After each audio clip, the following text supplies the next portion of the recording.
You know, when you listen to a new song for the very first time, it just like completely stops you in your tracks. Oh, yeah. Best feeling. Right. But what is the absolute first thing you do?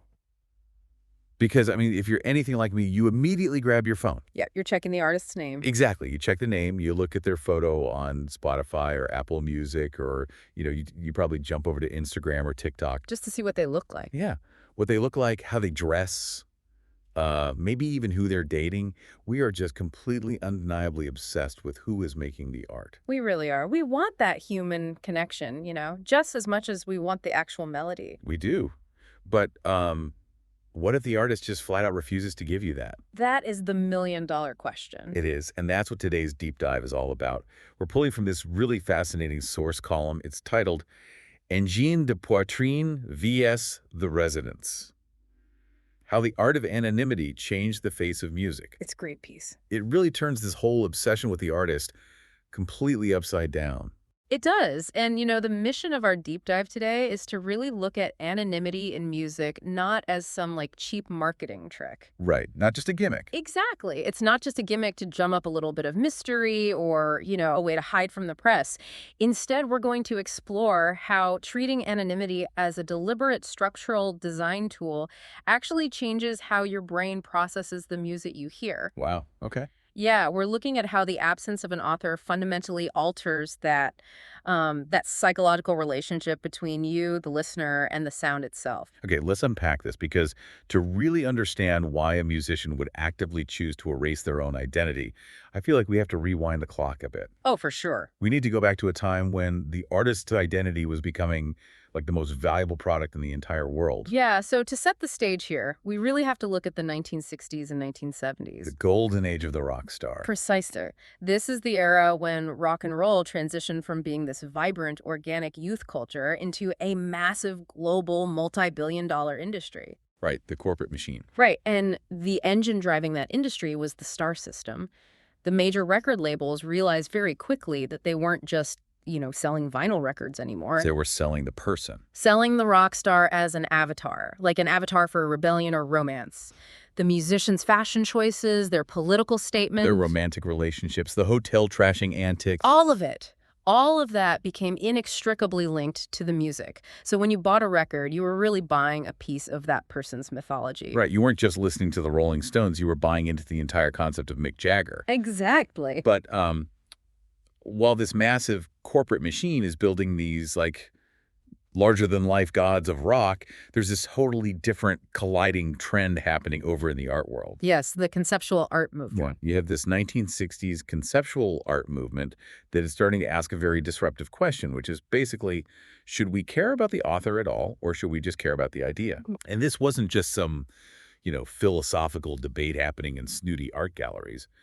It was being driven by actual technology in the recording studio. That technological shift is really the catalyst here, because studio recording equipment was getting so advanced with multi-track recording that a live band wasn't even strictly necessary anymore. Right. You didn't need four guys in a room playing together. Exactly. You could splice tape, you could overdub, you could change the pitch of a snare drum to create sounds that were physically impossible for a human to play live in real time. So the studio itself is the instrument. The recording studio became the instrument. And if the final product is this intricate, spliced together artificial tapestry of sound, well, the face of the person who originally plucked the guitar string suddenly matters a lot less. That makes total sense. The conceptual sonic architecture becomes a focal point, totally independent of human physical limitations. There's a psychological element to this too, right?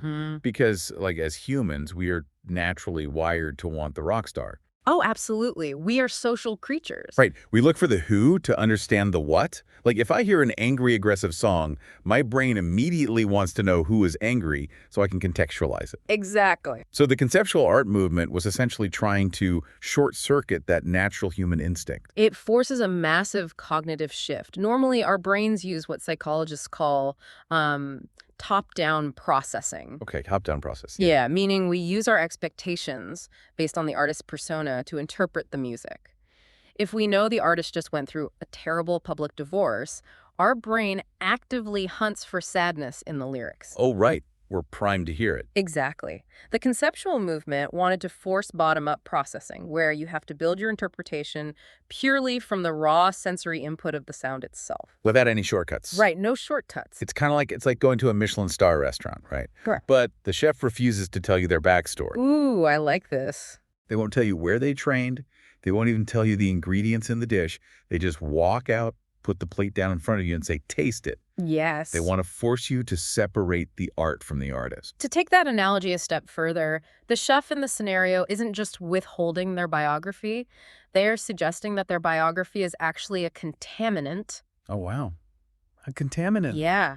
They believe that knowing they grew up in Italy will literally change the way your taste buds perceive the tomato sauce. That is wild, but totally true. And that exact cultural friction between the hypervisible rock star and the invisible conceptual artist created the perfect breeding ground for a rebellion. Especially in San Francisco, right? Specifically in San Francisco in the early 1970s, that city was just this melting pot of experimental film, electronic music, performance art. Just a huge cultural stew. And out of that stew emerged a group that would take this idea of anonymity to the absolute logical extreme. Okay. The origin story of this group is so perfectly weird. We were talking about the Residents. The legendary Residents. Yes. Back in the early 70s, this collective of, anonymous musicians sent a demo tape to a major record label, hoping for a deal. As you do. As you do. But the label rejected the tape and mailed it back to them. And because the band hadn't included a name on the return address, the label just addressed the package to Residents. Just Residents. Yeah. Huh. And the group decided to just keep the name. They let a random bureaucratic postal interaction completely define their identity. And for over half a century, the Residents have maintained that identity. I mean, they don't do traditional interviews, they don't reveal their real names, and they absolutely do not show their faces. Which is crazy to maintain for that long. Right. And the way they achieve this visual anonymity is legendary in the avant-garde music scene. Their iconic look became these matching tuxedos paired with giant, oversized eyeball masks. Usually with a top hat, right? Usually topped with a top hat, exactly.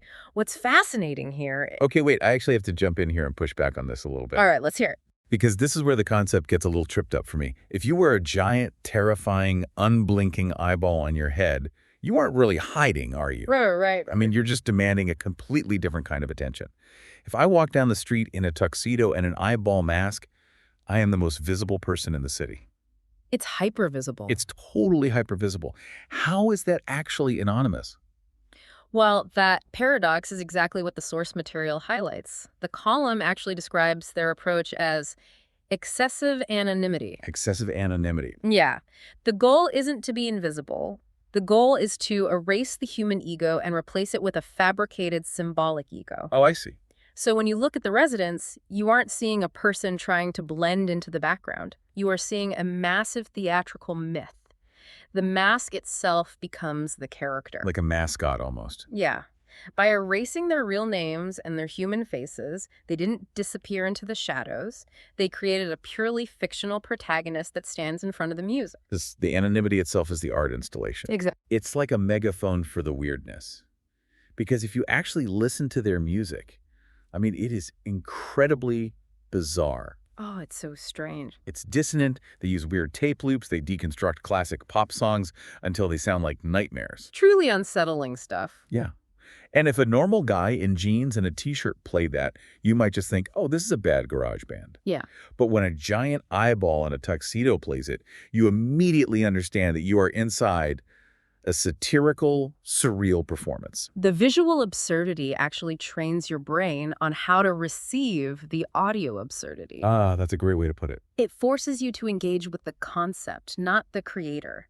But to actually sustain that for decades, I mean, they realized that the standard music industry infrastructure was a massive threat. Because labels want stars? Major labels inherently want stars they can exploit for marketing. If a record executive says, hey, sales are down, take off the masks for a Rolling Stone cover, well, the entire conceptual art project collapses. Right, which is why they founded their own independent label, Ralph Records. They proved that this level of extreme anonymity actually required a completely custom business structure just to survive. They really did. They handled their own distribution, their own album art, their own PR.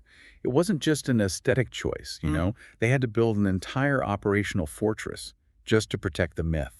And that operational independence was really the only way to keep the ecosystem sealed. Ralph Records allowed them to release challenging, avant-garde work completely insulated from commercial demand. Right. They maintained this perfect, sealed bubble of weirdness through the 70s, 80s, and 90s. But the landscape for that kind of project changes drastically when we cross the threshold into the modern era. Oh, absolutely. Because you have this incredible theatrical mystery built in an analog world.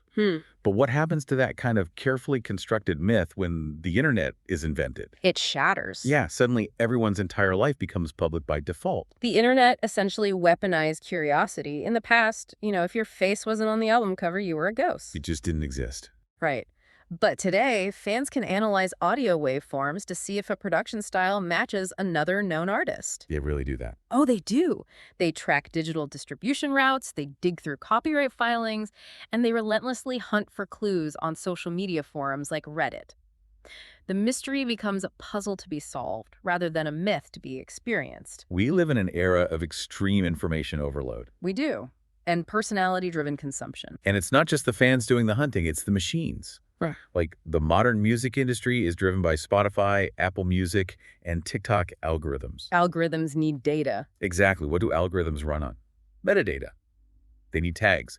They need to know your genre, your mood, your related artists, where you're from. They need all of it. The algorithm demands context so it can feed you to the right demographic. If you don't give the machine that data, the machine simply ignores you.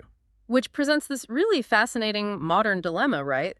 How do you maintain anonymity when the very systems of distribution demand your digital identity? The resident style of excessive anonymity, the giant masks, the elaborate lore, it can feel almost fragile today because a million internet sleuths will just tear it apart looking for the truth behind the mask. The reverse image search the eyeball. Exactly. And that brings us to the modern counterpoint in our source material, a project called Angine de Poitrine. Okay, here's where it gets really interesting. Because Angine de Poitrine tackles the digital age by doing the exact opposite of the residents. The exact opposite. They don't use giant masks. They don't have a fake labeled backstory. They don't offer elaborate myths. They represent what the source calls silent anonymity or minimalist anonymity. Minimalist, yeah. They use this minimalist approach by just offering, well, absolutely nothing. It is total information suppression. Wow. There is no lore. There is no explanation of the project. There is no digital avatar. In a digital world that is just screaming for context and tagging and metadata, they give you a void. A total void. And conceptually, that void is a highly aggressive artistic statement. Think about the difference in the mechanisms here. The residents gave you a puzzle with fake pieces. Right. They distracted you. They actively distracted you with mythology. Angine de Poitrine gives you a blank canvas. It's almost confrontational, honestly, because we are so deeply conditioned to have our hands held by context. Oh, totally. Like when I see an album cover, my brain instantly categorizes it. If it's a moody black and white photo, I expect sad acoustic music. Yep. If it's neon and glitchy, I expect hyperpop. Angine de Poitrine just denies you those visual shortcuts entirely. And neurologically, that denial creates an intense, almost uncomfortable pressure on the listener. I can imagine. Because your brain is starving for context, it focuses all of its processing power strictly and exclusively on the raw auditory frequencies. Because there's nothing else to focus on. Exactly. There are no visual cues telling your brain how it should feel before the song even starts. There is no backstory to make you sympathetic to the artist. You are left entirely alone with the audio. It forces that bottom-up processing we talked about earlier, where you have to construct the meaning entirely from scratch, based only on what hits your eardrums. So if the residents are like an immersive, chaotic haunted house where you're constantly bombarded with weird stimuli like flashing lights, actors in masks jumping out at you. Yeah. Angine de Poitrine is like stepping into a totally empty, perfectly quiet white room. I love that analogy. Both environments make you acutely aware of your surroundings, but they do it in exact opposite ways. Exactly. The haunted house overwhelms your senses with fiction, while the white room starves your senses of context until you are just hyper aware of your own breathing. That is so eerie. It's the difference between amplifying meaning through a massive myth and erasing meaning completely to allow the listener to project their own internal experience onto the music. Which honestly brings us to the core so what of this entire deep dive, because I can hear you, the listener, asking, okay, This is fascinating art history, Yeah. but why does this matter for my daily Spotify habits? Right. How does this affect me? Yeah. How does this actually change the way I interact with music I love? Well, if we connect this to the bigger picture, the source material argues that it changes the fundamental verb we use to describe our interaction with art. The verb. Okay. Yeah. When you know an artist's background, you are effectively reading the music. They're reading it. You are interpreting it as a text based on context. You know their genre, you know their past hits, you know their personal struggles. Right. So when you hear a lyric about betrayal, you instantly cross-reference it with their public life. You read the song as a diary entry. You are understanding the art exclusively through the lens of the human being who made it. Oh, absolutely. It's like watching a movie with the director's commentary turned on. Oh, that's a perfect way to put it. You can't just watch the scene. You have the creator constantly whispering in your ear, telling you what this symbol means or why they use that camera angle. You are basically being told how to experience it. But total anonymity strips away your ability to read the music. You don't have the director's commentary. You don't have the Wikipedia page. You're flying blind. Exactly. And because you can't read it, you are forced into a direct encounter. An encounter. Think of it like a found footage film with no credits. Oh, spooky. Right.